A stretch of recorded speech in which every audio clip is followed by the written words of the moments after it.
नमस्कार, बहुत स्वागत है आप सभी का। आप देख रहे हैं न्यूज इंडिया। आपके साथ मैं हूं मनीषा शर्मा और अब बात कर लेते हैं यूपी टू बिहार कथावाचक पर संग्राम। दरअसल इटावा में यादव कथावाचक और उनके सहयोगी के साथ हुई मारपीट के मामले में एक नया ट्विस्ट आ गया है।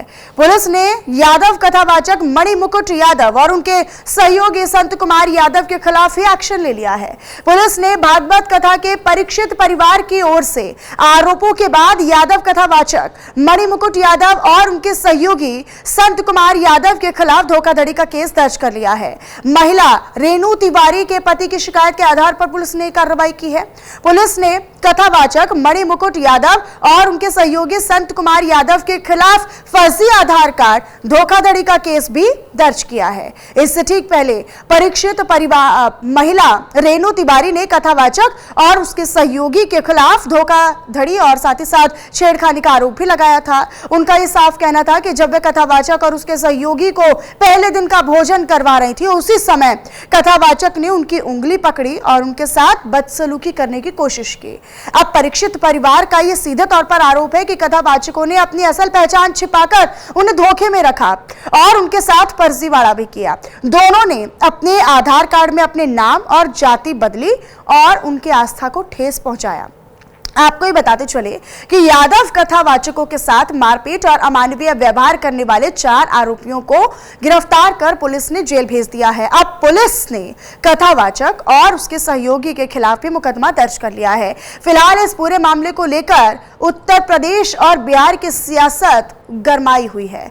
बिहार तलक इस पूरे मामले की गूंज सुनाई पड़ रही है। कथावाचक की जाति को लेकर उठे सवाल ने इस बात पर भी बड़े प्रश्न चिन्ह खड़े कर दिए हैं कि क्या स्वर्ण जाति के लोग या फिर ब्राह्मण समाज के लोग ही धार्मिक अनुष्ठान या फिर कथाएं करा सकते हैं। एक तरफ सियासी लोग इस पर कई सवाल खड़े कर रहे हैं, तो वहीं धार्मिक कार्यों से जुड़े हुए लोग भी अपनी अपनी राय और अपनी अपनी प्रतिक्रियाएं इस पर दे रहे हैं।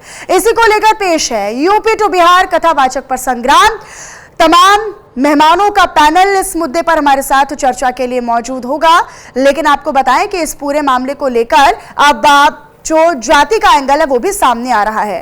कथावाचक विवाद है क्या, वो भी आपको बता देते हैं। दरअसल इटावा के कथावाचक के साथ मारपीट में एक नया ट्विस्ट आया है, नया मोड़ आया है। कथावाचक पर जाति छिपाकर, अपनी पहचान छिपाकर धोखाधड़ी का आरोप लगा है। खुद को ब्राह्मण बताया और ब्राह्मण बताकर कथा करने का आरोप उस पर लगा है। महिला के साथ पैर छूने पर अभद्रता का आरोप है। कथावाचक पर धार्मिक भावनाओं को आहत करने का आरोप है और खुद को ब्राह्मण बताकर कथा करने आए थे मुकुट मीणा। लेकिन अब इसके बाद अब इन पर पूरा आरोप लगा हुआ है कि किस तरीके से यादव कथावाचक जो है, अब इसको लेकर तमाम तरह की प्रतिक्रियाएं हैं। धार्मिक कार्यों से जुड़े हुए जो लोग हैं वो इसको लेकर अपनी अपनी राय और अपनी अपनी प्रतिक्रियाएं दे रहे हैं, लेकिन इस पर सियासत भी यूपी से लेकर बिहार तक सुनाई पड़ रही है। कुछ सियासतदान ये कह रहे हैं कि भाई क्या ये स्वर्ण समाज के लोग या फिर ब्राह्मण समाज के लोगों को ही अधिकार है कि आप कथाएं करिए या फिर आप धार्मिक अनुष्ठान कीजिए।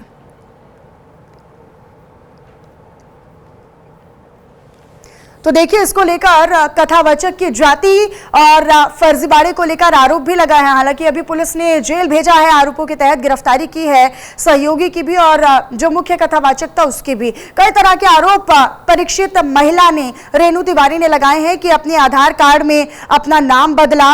और हालांकि ये लगातार ये पूरा मामला इटावा से चर्चा में बना हुआ था, लेकिन अब इस पर जो सियासत चूंकि गहराती नजर आ रही है, गर्माती नजर आ रही है, अब तमाम जो नेता है वो ये कह रहे हैं, सियासतदान ये कह रहे हैं कि भाई क्या सिर्फ और सिर्फ ब्राह्मण समाज के लोग या फिर स्वर्ण समाज के लोगों को ही धार्मिक अनुष्ठान का अधिकार है, कोई और अपनी भावनाएं व्यक्त नहीं कर सकता? क्या कोई धार्मिक अनुष्ठान कोई और जाति का व्यक्ति नहीं कर सकता? क्या ऐसा करना पाप है? साफ तौर पर समाजवादी पार्टी की ओर से भी ये कहा गया है। तो कथावाचक पर लड़ाई, लेकिन फिलहाल क्या पूरी हकीकत है ये फिलहाल जांच में ही साफ हो पाएगा। आपको बताएं कि दरअसल कथावाचकों की जाति को लेकर लगातार प्रश्न चिन्ह जो है वो खड़े होते रहे हैं। अगर हम बाकियों की भी बात करें तो कथावाचकों की जाति, जैसा कि आप सुनते भी हैं कि धीरेन्द्र कृष्ण शास्त्री वो भी ब्राह्मण है, प्रदीप मिश्रा वो भी ब्राह्मण है। कथावाचकों की जाति अगर हम प्रेमानंद महाराज जी की बात करें वो भी ब्राह्मण है। इसके अलावा अनिरुद्ध आचार्य जी महाराज भी ब्राह्मण जाति से आते हैं, जो है किशोरी भी ब्राह्मण समाज से आते हैं। तो इसकी तरफ से दरअसल बीजेपी की ओर से इसका क्या कहना है वो भी आपको सुनवा देते हैं।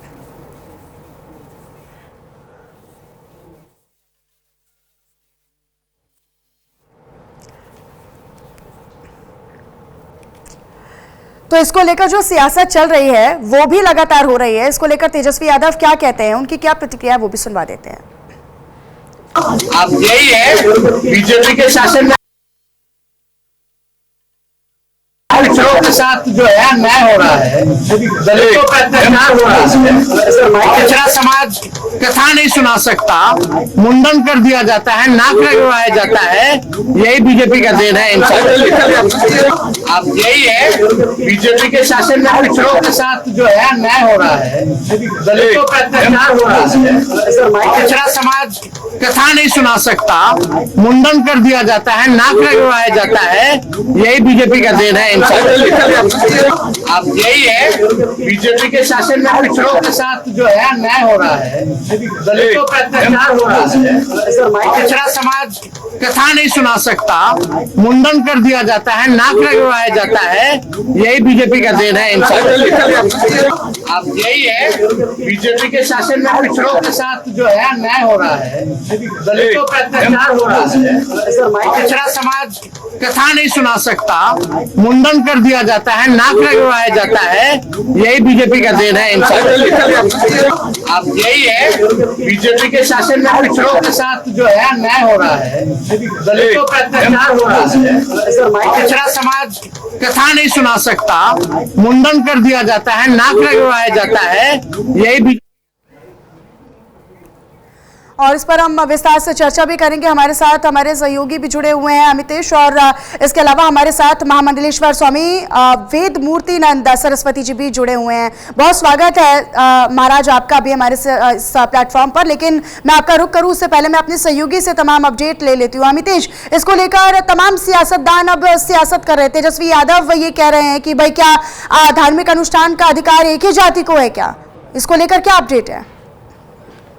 देखिए, इस पूरे मामले में जो सियासत है आप यूं कहें गर्मा गई है। तेजस्वी यादव का आपने बयान सुना और उन्होंने साफ तौर पे कह दिया कि क्या यादव समाज का कोई आदमी अगर वो कथा कहता है तो उसका मुंडन कर दिया जाता है। आज अखिलेश यादव ने भी एक बार फिर से इस पूरे प्रकरण पे तंज कसा और खासतौर पे बीजेपी पर वो हमलावर दिखे। कुल मिलाकर आप कह सकती हैं कि समाजवादी पार्टी को इस पूरे मामले को लेकर एक बड़ा मुद्दा हाथ लग गया है और यही वजह है कि लगातार समाजवादी पार्टी के राष्ट्रीय अध्यक्ष उत्तर प्रदेश के पूर्व मुख्यमंत्री अखिलेश यादव बीजेपी पर हमलावर है। हालांकि उन्होंने आज मोहन यादव के मुद्दे को लेकर भी उन्होंने आड़े हाथों लिया, लेकिन इस पूरे प्रकरण का अगर हम बात करें तो इस पूरे मामले में जो पुलिस की जो कार्रवाई है वो तेज हो गई है। हालांकि जो आरोपी थे पहले ही उन 4 आरोपियों को पुलिस ने गिरफ्तार करके जेल भेज दिया है। और अब जो महिला इन कथावाचकों पर गंभीर आरोप लगाए थे उस पर भी अब पुलिस पूरी तरीके से कार्रवाई करने का मूड जो है वो बना चुकी है। तो कुल मिलाकर आप कह सकती हैं कि अब इस पूरे मामले में जो सियासी मोड़ है वो ले लिया है और अब इसी के बहाने चूंकि बिहार विधानसभा चुनाव की बात करें तो कुछ महीने बाद ही बिहार में विधानसभा चुनाव होने हैं। ऐसे में इस पूरे सियासी इटावा से निकलकर पूरे देश की सियासत को ये मुद्दा गरमा दिया है। ठीक है, मैं रुक करूंगी आपका। अब रहिएगा हमारे साथ महामंडलेश्वर स्वामी महाराज जी भी जुड़े हुए हैं। महाराज जी जरा बताइए क्या क्योंकि आरोप अब ये लग रहे हैं कि क्या एक विशेष धर्म या विशेष जाति के लोग ही धार्मिक अनुष्ठान या कथाएं करवा सकते हैं? क्या यादव समाज या किसी और समाज के लोगों को या जाति के लोगों को यह अधिकार नहीं है क्या? देखिए मनीषा जी, हमारे यहाँ वेद शास्त्रों को जो अध्ययन करते हैं ये इसको जाति रंग जो दे रहे हैं वो जाति से कहीं कथा और व्यासपीठ पर बैठने का हमारे यहाँ कोई वो नहीं है। जिस व्यासपीठ पर बैठ करके कथा करते हैं, उसी भागवत पुराण में एक श्लोक लिखा हुआ है महात्म्य में, विरक्तो वैष्णवो विप्र वेद शास्त्र विशुद्ध कृत। भागवत कथा करते हैं, जो भागवत कथा पे बैठते हैं, तो क्या क्या करनी चाहिए?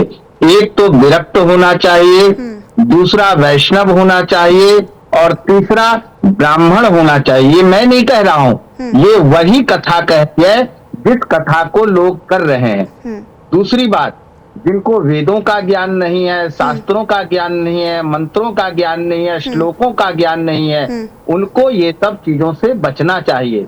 हमारी गीता में कहा गया है चातुर्वर्णम या श्रेष्ठम, कोई भी वर्ण, ब्राह्मण, वैश्य, शूद्र, क्षत्रिय, चारों वर्ण अपने आप में श्रेष्ठ हैं। चारों वर्ण भागवत कथा पढ़ सकते हैं, 18 पुराण पढ़ सकते हैं, वेदों का अध्ययन कर सकते हैं, शास्त्रों का अध्ययन कर सकते हैं, लेकिन आप अपनी जाति छुपा करके और अनर्गल प्रलाप करते हैं, वो भी ब्राह्मणों के गांव में जा करके आप ब्राह्मण बन करके जब कथा सुनाते हैं, तब जाकर के आपत्ति होती है। और जिस तरह से वहां के लोगों ने उनके साथ जो कुकृत किया, उसके लिए हमारे यहाँ शासन है, प्रशासन है, उनके पास जाना चाहिए, ना कि स्वयं दंड देना चाहिए। इसका हम घोर निंदा करते हैं कि उनकी शिखा काटी गई, उनका मुंडन संस्कार किया गया।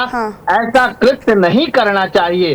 ठीक है, अगर वो ब्राह्मण नहीं थे तो उनको आप आदर पूर्वक, सत्कार पूर्वक उनको प्रणाम करके किसी योग्य व्यक्ति को बुला लेते, लेकिन कानून अपने हाथ में लेकर के और इस तरह का जाति जो वैमनस्यता फैल रही है, वो कतई भी हम सभी साधु संतों को आरोप ये भी है महाराज जी, आरोप ये भी है कि वो अपने आधार कार्ड में भी कुछ और जाति और कुछ और नाम उन्होंने मेंशन किया हुआ है, लेकिन जब वो असल में आते हैं तो फिर वो कुछ और बताते हैं। यानी कि फर्जी आधार कार्ड, फर्जी नाम, फर्जी जाति, इसकी क्या जरूरत थी?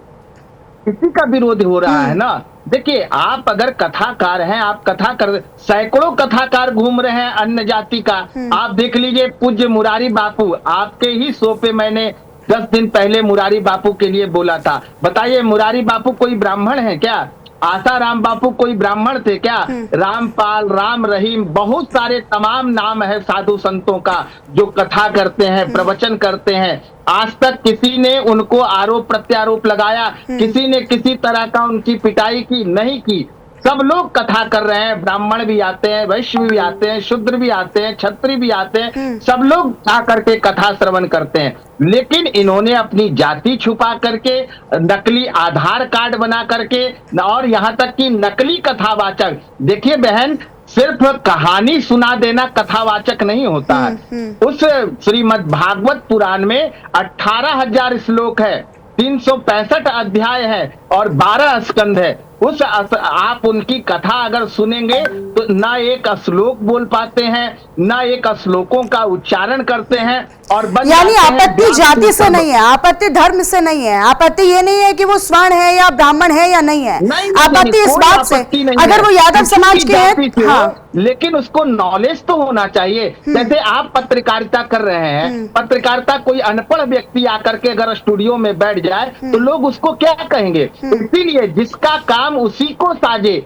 जिस कार्य को सही रूप से आपने पढ़ा है, गुरुओं के सानिध्य में अध्ययन किया है और उसमें आप परिपक्व हैं, क्योंकि कहा गया है हमारे यहाँ विद्वताम भागवताम परीक्षा, विद्वानों की परीक्षा भागवत में होती है। लेकिन आज क्या हो रहा है? एक श्लोक नहीं जानना, नाचने वाला, गाने वाला, बजाने वाला व्यासपीठ पर बैठ करके व्यासपीठ की गरिमा को धूमिल कर रहा है। हमारे शास्त्रों में कहा गया है व्यासाय विष्णु रूपाय, यानी जब व्यास गद्दी पर बैठ जाता है तो वह कोई ब्राह्मण, वैश्य, शूद्र, क्षत्रिय नहीं होता, वह साक्षात विष्णु का स्वरूप होता है। हम सब उसको विष्णु का स्वरूप मानते हैं। इसलिए कहा गया नारायणम नमस्कृत्य नरम चैव नरोत्तमम देवीम सरस्वतीम व्यासम ततो जयमुदीरये, उस पवित्र व्यासपीठ की गरिमा हम सभी जाति वर्ग के लोगों को रखने का है। क्योंकि लेकिन महाराज जी आपसे कुछ देर पहले आपने कहा कि उसी कथा के अंदर ये लिखा हुआ है कि जो वैष्णव होना चाहिए, ब्राह्मण होना चाहिए, वही इस तरह के कार्य या अनुष्ठान करें तो वो ज्यादा बेहतर है। अब दूसरी तरफ आप ये कह रहे हैं कि नहीं जी, जाति से या धर्म से कोई प्रभाव नहीं पड़ता है, लेकिन सच्चाई के साथ करो तो वो बेहतर है। देखिए, अगर भागवत आप कथा कर रहे हैं और भागवत में जो कथा करते हैं उसी में वह श्लोक दिया है। श्रीमद् भागवत महात्म्य आप पढ़ेंगे तो उसमें बताया गया है कथाकार के लक्षण, कैसे व्यक्ति व्यासपीठ पर बैठ सकता है। उसमें बताया गया है विरक्तो वैष्णवो विप्र, एक तो विरक्त होना चाहिए, त्यागी होना चाहिए, साधना से युक्त होना चाहिए, संध्या वंदन करने वाला होना चाहिए, और उसमें ये कहा गया कि विप्र होना चाहिए, यानी वह ब्राह्मण होना चाहिए व्यासपीठ पर बैठने वाला। ये श्रीमद् भागवत कथा महात्म्य में बताया गया है। जो कथा करते हैं उनको स्मरण करना चाहिए, उसको पढ़ना चाहिए। मैं नहीं बता रहा, ये उसी शास्त्र में महर्षि वेदव्यास जी ने लिखा है। ठीक है, अमितेश भी मेरे सहयोगी मेरे साथ लगातार जुड़े हुए हैं। अमितेश, अब इसको लेकर क्योंकि सियासत भी लगातार देखने को मिल रही है, अब जो सहयोगी और अगर हम आरोपी की बात करें उनको गिरफ्तार किया गया है, क्या सबूत मिले हैं? क्या फर्जी आधार कार्ड या फिर कुछ डॉक्यूमेंट्स या फिर जिस तरीके से रेणु तिवारी ने आरोप लगाए, क्या उन आरोपों को सिद्ध कर पाई है पुलिस?